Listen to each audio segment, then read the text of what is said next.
દાદરા નગર હવેલીમાં 2 દિવસથી ભારે વરસાદ પડી રહ્યો છે, જેના કારણે નીચાણવાળા વિસ્તારોમાં પાણી ભરાઈ જવાની સમસ્યા ઊભી થઈ હતી।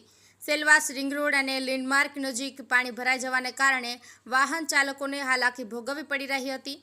કરેજ ગામમાં નદી પરનું નાળું સાંકડું હોવાને કારણે અને ભારે વરસાદને કારણે પાણી ભરાઈ જવાથી શાળાના બાળકો, શિક્ષક અને ગ્રામજનોને અવરજવર માટે ઘણી જ તકલીફો પડી હતી।